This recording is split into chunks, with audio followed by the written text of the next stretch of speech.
की श्रीमद् भागवत महापुराण प्रसंग चल रहा है। भगवान के परम प्यारे मित्र श्री सुदामा जी का। भगवान श्री कृष्णचंद्र जी के महल में रुक्मिणी जी के पलंग पर बैठे हुए श्री सुदामा जी को भगवान कह रहे हैं, गुरुदक्षिणा देकर जब आप गुरुकुल से लौट आए, बातचीत हो रही, 7 दिन 7 रात्रि रुके। मैं जानता हूं कि आपका चित्त गृहस्थी में रहने पर भी प्राय विषय भोगों में आसक्त नहीं है। विद्वान, ये भी मुझे मालूम है कि धन आदि में भी आपकी कोई प्रीति नहीं है। जगत में बिरले ही लोग ऐसे होते हैं जो माया से निर्मित विषय संबंधी वासनाओं का त्याग कर देते हैं। चित्त में विषयों की तनिक भी वासना न रहने पर केवल मेरे समान लोक शिक्षा के लिए वो कर्म करते हैं, कोई वासना नहीं होती। ब्राह्मण शिरोमणि, क्या आपको उस समय की बात याद है जब हम दोनों एक साथ गुरुकुल में निवास करते थे? सचमुच गुरुकुल में ही दुजातियों को अपने ज्ञातव्य वस्तु का ज्ञान होता है, जिसके द्वारा वे अज्ञान अंधकार से पार हो जाते हैं। मित्र, इस संसार में 3 गुरु हैं। प्रथम गुरु है इस शरीर का जन्मदाता माता पिता, प्रथम गुरु है। इसके बाद उपनयन संस्कार करके सत्कर्मों की शिक्षा देने वाला दूसरा गुरु है। इसके बाद ज्ञानोपदेश करके परब्रह्म परमात्मा की प्राप्ति, भगवत प्राप्ति कराने वाला गुरु तो साक्षात मेरा स्वरूप ही है। ये वर्णाश्रमियों के 3 गुरु हैं। पहले माता पिता, द्वितीय गायत्री मंत्र देने वाले और तृतीय भगवत प्राप्ति कराने वाले सदगुरुदेव। मेरे प्यारे मित्र, गुरु के स्वरूप में स्वयं मैं ही हूं। ये मया गुरुणा वाचा तरन्त्यजो भवार्णवम। जो मैं गुरु रूप से उपदेश करता हूं, उसको जो स्वीकार कर लेता है, जो अपने गुरुदेव की आज्ञानुसार चलता है, वो इस संसार समुद्र को पार कर लेता है। वही सच्चा स्वार्थी और परमार्थी है जो गुरुदेव की आज्ञा के अनुसार चले। प्रिय मित्र, मैं सबका आत्मा हूं, सबके हृदय में अंतर्यामी रूप से विराजमान हूं। मैं गृहस्थ के धर्म 5 महायज्ञ आदि से, ब्रह्मचारी के धर्म उपनयन वेदाध्ययन आदि से, वानप्रस्थी के धर्म तपस्या से और सब ओर से उपरत हो जाना इस सन्यासी के धर्म से भी उतना संतुष्ट नहीं होता जितना गुरुदेव की आज्ञा का पालन करने से, गुरुदेव की सेवा से संतुष्ट होता हूं। श्री भगवान कह रहे हैं, मैं गृहस्थ के धर्म 5 महायज्ञ आदि से, ब्रह्मचारी के धर्म उपनयन वेदाध्ययन आदि से, वानप्रस्थी के धर्म तपस्या और सब ओर से उपरत हो जाना सन्यासी के धर्म से भी उतना संतुष्ट नहीं होता जितना गुरुदेव की आज्ञा पालन से, सेवा शुश्रूषा से संतुष्ट होता हूं। ब्राह्मण, जिस समय हम लोग गुरुकुल में निवास कर रहे थे, उस समय की वो बात आपको याद है क्या? जब हम दोनों एक दिन गुरु आज्ञा का पालन करने के लिए ईंधन लाने के लिए जंगल में गए थे। उस समय हम लोग एक घोर जंगल में गए हुए थे। बिना ऋतु के ही बड़ी भयंकर आंधी पानी आ गया था। आकाश में बिजली कड़कने लगी थी। सूर्यास्त भी हो गया था। चारों ओर अंधेरा ही अंधेरा फैल गया था। धरती पर पानी ही पानी हो गया। कहाँ गड्ढा है, कहाँ किनारा, इसका पता ही नहीं चलता था। वो वर्षा क्या थी, मानो प्रलय का जल हो। आंधी के झनकों और वर्षा की बौछारों से हम लोगों को बड़ी पीड़ा हुई। दिशा का ज्ञान न रहा। हम लोग अत्यंत आतुर हो गए और एक दूसरे का हाथ पकड़कर जंगल में इधर उधर भटकते रहे। जब हमारे गुरुदेव संदीपनी मुनि को इस बात का पता चला, तब वे सूर्योदय होने पर अपने शिष्य हम लोगों को ढूंढते हुए जंगल में पहुंचे और उन्होंने देखा कि हम अत्यंत आतुर हो रहे हैं। संदीपनी गुरुदेव ने कहा कि आश्चर्य है पुत्रों, तुम लोगों ने हमारे लिए अत्यंत कष्ट उठाया। सभी प्राणियों को अपना शरीर सबसे अधिक प्रिय होता है, परंतु गुरु सेवा में उस शरीर की परवाह ना करके तुमने सेवा और संलग्नता दिखाई। जाओ, गुरु ऋण से मुक्त हो गए। गुरु ऋण से मुक्त होने के लिए शिष्य को इतना ही कर्तव्य है कि वो विशुद्ध भाव से अपना सब कुछ और अपना शरीर भी गुरुदेव को सेवा में समर्पित कर दे। द्विज शिरोमणियों, मैं तुम लोगों से अत्यंत प्रसन्न हूं। तुम्हारे सारे मनोरथ, सारी अभिलाषाएं पूर्ण हो। तुम लोगों ने हमसे जो वेदाध्ययन किया वह तुम्हें सर्वदा कंठस्थ रहे, इस लोक और परलोक में कहीं भी निष्फल ना हो। प्रिय मित्र, जिस समय हम लोग गुरुकुल में निवास कर रहे थे, हमारे जीवन में ऐसी ऐसी अनेकों घटनाएं घटित हुई थी। इसमें संदेह नहीं कि गुरुदेव की कृपा से ही मनुष्य शांति का अधिकारी होता है और गुरुदेव की कृपा से ही पूर्णता को प्राप्त होता है। सुदामा जी ने कहा, देवताओं के आराध्य देव जगत गुरु श्री कृष्ण, भला अब हमें क्या करना बाकी रहा? क्योंकि आप जैसा जिसको मित्र मिला हो, सत्य संकल्प परमात्मा हमारे मित्र हैं, गुरुकुल में रहने का सौभाग्य प्राप्त हुआ। अब हमें क्या करना बाकी है? प्रभु, छंदों में वेद, धर्म, अर्थ, काम, मोक्ष चतुर्विध पुरुषार्थों के मूल स्रोत हैं और वे आपके शरीर हैं, और वही आप वेदाध्ययन के लिए गुरुकुल में निवास करें। मनुष्य लीला नहीं तो और क्या है प्रभु। प्रिय परीक्षित, भगवान श्री कृष्ण सबके मन की बात जानते हैं, ब्राह्मणों के परम भक्त हैं, संत भक्तों के क्लेशों के नाशक हैं। वे इस प्रकार से उन ब्राह्मण देवता के साथ बहुत देर तक बातचीत करते रहे। अब वे अपने प्यारे सखा उन ब्राह्मण से तनिक मुस्कुराकर विनोद करते हुए बोले। उस समय भगवान श्री कृष्ण उन ब्राह्मण देवता की ओर बड़ी प्रेम दृष्टि से देख रहे थे। भगवान ने कहा, ब्राह्मण, आप अपने घर से मेरे लिए क्या उपहार लाए हैं? मेरे प्रेमी भक्त जब प्रेम से थोड़ी सी वस्तु भी मुझे अर्पण करते हैं तो मेरे लिए वो बहुत बड़ी वस्तु हो जाती है। मेरे अभक्त यदि बहुत सी सामग्री मुझे भेंट करें तो मैं संतुष्ट नहीं होता, और भक्त प्रेम से, भक्ति से फल, फूल, पत्ता, पानी, कोई वस्तु मुझे दे दे।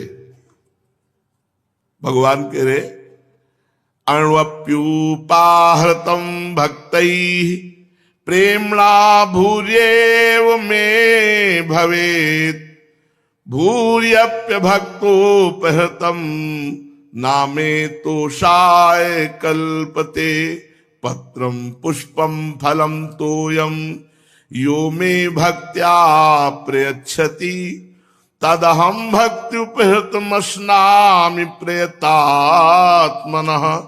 यदि भक्ति से युक्त होकर मुझे एक पत्ता, चुल्लू भर पानी, कोई फल या पुष्प दे दे, भगवान कह रहे, मैं उस प्रेमोपहार को केवल स्वीकार ही नहीं करता, तुरंत भोग लगा देता हूं। और अगर अभक्त अच्छी वस्तुएं तो मैं नहीं पाता। भगवान श्री कृष्ण के ऐसा कहने पर ब्राह्मण देवता ने लज्जावश विचार किया कि लक्ष्मीपति भगवान को क्या मैं तंदुल दूं। उन्होंने संकोच से अपना मुंह नीचा कर लिया। भगवान श्री कृष्ण समस्त प्राणियों के हृदय का एक एक संकल्प और उनका भाव भी जानते हैं। उन्होंने ब्राह्मण के आने का कारण, उनके हृदय की बात जान ली। अब ये विचार करने लगे, एक तो ये मेरा प्यारा सखा है, दूसरे इसने पहले कभी लक्ष्मी की कामना से मेरा भजन नहीं किया है। इस समय अपनी पतिव्रता पत्नी को प्रसन्न करने के लिए उसी के आग्रह से यहां आया है। अब मैं इसे ऐसी संपत्ति दूंगा जो देवराज इंद्र के लिए भी दुर्लभ है। भगवान श्री कृष्ण ने ऐसा विचार करके उनकी काख में दबे हुए चिथड़े की एक पोटली में बंधा हुआ वो तंदुल चिवड़ा ये क्या है, ऐसा कह के छीन लिया और बड़े आदर से कहने लगे, प्यारे मित्र, ये तो तुम मेरे लिए अत्यंत प्रिय भेंट ले आए हो। ये तंदुल न केवल मुझे बल्कि सारे संसार को तृप्त करने के लिए पर्याप्त है। ऐसा कहकर उसमें से एक मुट्ठी चिड़ा खाया। भगवान रोमांचित हो रहे हैं। अब विचार करो क्या स्वाद है, प्रेम का स्वाद है। दूसरा पाया। तीसरे में भगवती जी ने, लक्ष्मी जी स्वरूपा रुक्मिणी जी ने हाथ पकड़ लिया और कहा, प्रभु मैं तो आपके ही परायण हूं, आपको छोड़कर कहीं जा नहीं सकती। विश्वात्मन बस बस, मनुष्य को इस लोक में तथा परलोक में भी समस्त संपत्तियों की समृद्धि प्राप्त करने के लिए इतना काफी है, क्योंकि आपके लिए इतना ही प्रसन्नता का हेतु बन जाता है। परीक्षित, ब्राह्मण देवता उस रात को भगवान श्री कृष्ण के महल में ही रहे, बड़े आराम से वहां खाया पिया, ऐसा अनुभव किया साक्षात परब्रह्म परमात्मा के साथ मानो वैकुंठ में बैठे हों। भगवान श्री कृष्ण ने 7 दिन 7 रात्रि खूब स्वागत सम्मान बातचीत हास्य विनोद आदि।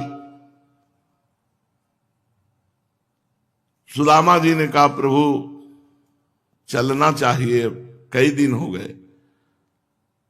भगवान ने तुरंत कह दिया, हाँ हाँ चलना चाहिए।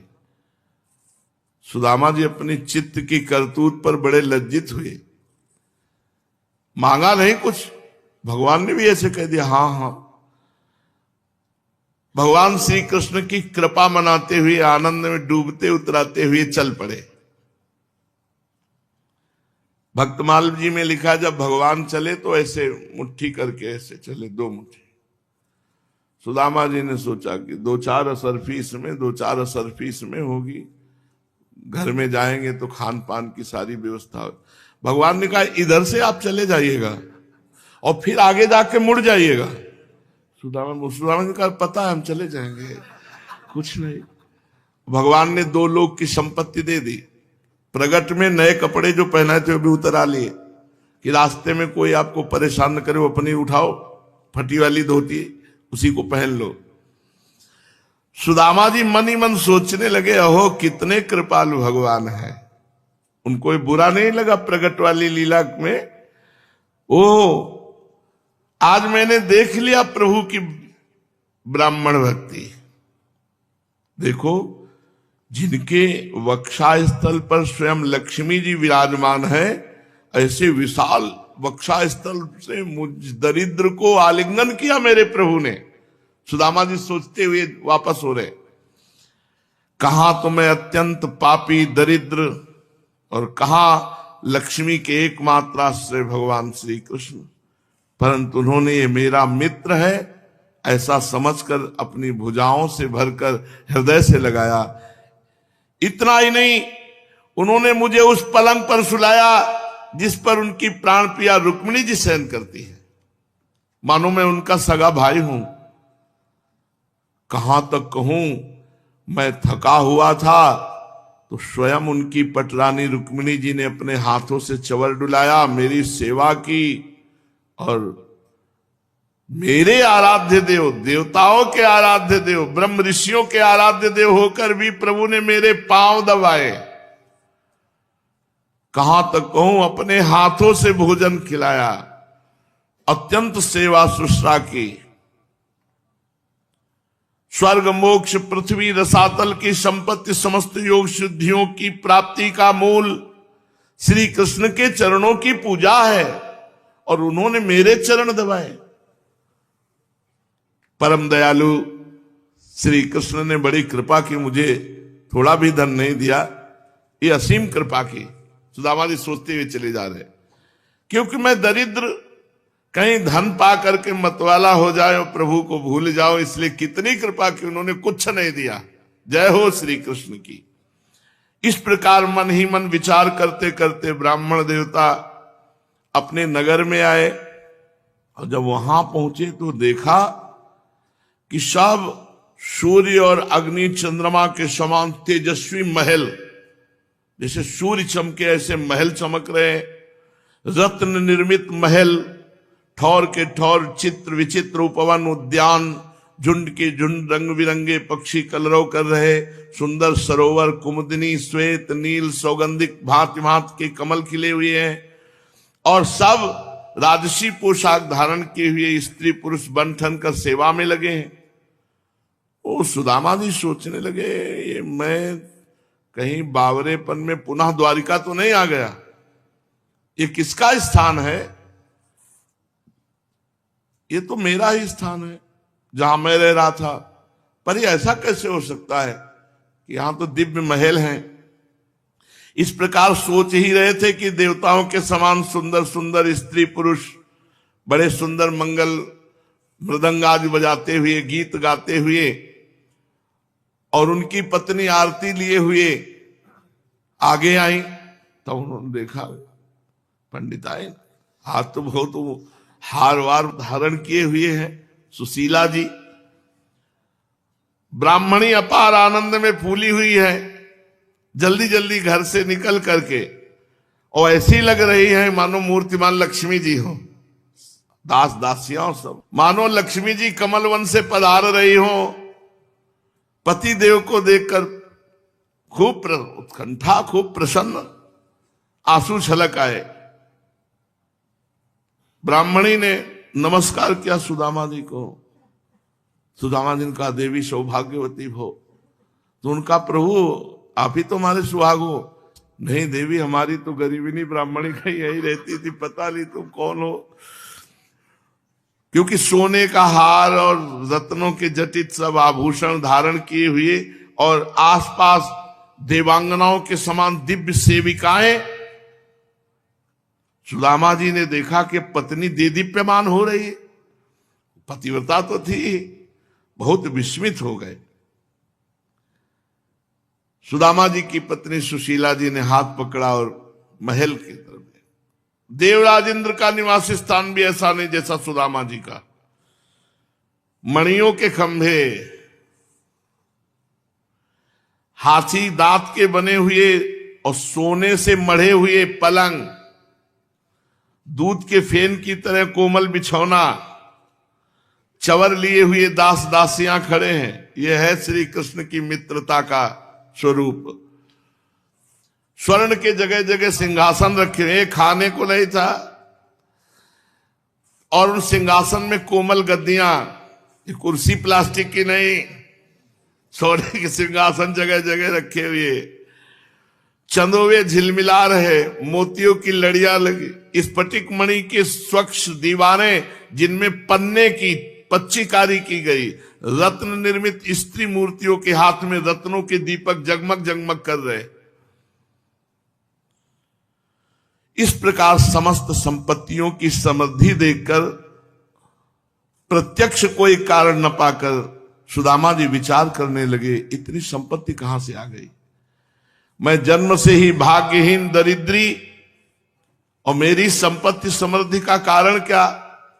ओह, परम ऐश्वर्यशाली यदुवंश शिरोमणि भगवान श्री कृष्ण के कृपा कटाक्ष से ही ये सब हुआ। ये सब श्री कृष्ण की देन है। स्वयं भगवान श्री कृष्ण पूर्ण काम है, लक्ष्मीपति हैं, अनंत भोग सामग्रियों से युक्त हैं। इसलिए वे याचक भक्त को उसके मन का भाव जानकर बहुत कुछ दे देते हैं, परंतु उसे समझते हैं बहुत थोड़ा, इसलिए वो सामने कुछ नहीं देते। भगवान का ऐसा स्वरूप है कि सामने कुछ नहीं देते। जैसे किसान सो गया और वर्षा करके पूरे खेत भर दिए, ऐसे भगवान देते हैं। मेरे सखा श्याम सुंदर सचमुच उस मेघ से भी बढ़कर उदार है, जो समुद्र को भर देने की शक्ति रखने पर भी किसान के सामने न बरसकर उसके सो जाने पर रात में बरसता है, और बहुत बरसने पर भी थोड़ा समझता है, और इनसे ज्यादा बरसती श्री जी, जिसलिए उनका नाम बरसाने वाली है। हे मेरे प्यारे सखा श्री कृष्ण, आप देते हो बहुत पर मानते हो बहुत थोड़ा। हमारी करुणामयी सरकार श्री लाडली जी तो बरसंत में उस सहजाद बुद्ध सौख्य धाराम श्री राधिका चरण रेणु महाम स्मरामी। अगर भगवान का प्रेमी भक्त थोड़ा भी कुछ भगवान के लिए करता है तो भगवान उसे बहुत करके मान लेते हैं। देखो तो सही, मैंने उन्हें केवल एक मुट्ठी तंदुल और उदास शिरोमणि श्री कृष्ण ने क्या क्या वैभव प्रदान कर दिया। मुझे जन्म जन्म इन्हीं की दोस्ती मिले, जन्म जन्म इन्हीं का प्यार मिले, इन्हीं की हितैषता मिले, इन्हीं की मित्रता मिले और इन्हीं की सेवा मुझे। पर मुझे तो संपत्ति की आवश्यकता नहीं है। मैं श्री कृष्ण चरणारविंद का प्रेमी हूं, मुझे इस वैभव से कोई मतलब नहीं है। मुझे भगवत प्रेमी महात्माओं का संग मिले और निरंतर भगवत स्मरण गुणगान, मुझे श्री कृष्ण द्वारा दिए हुए इस वैभव से कोई मतलब नहीं।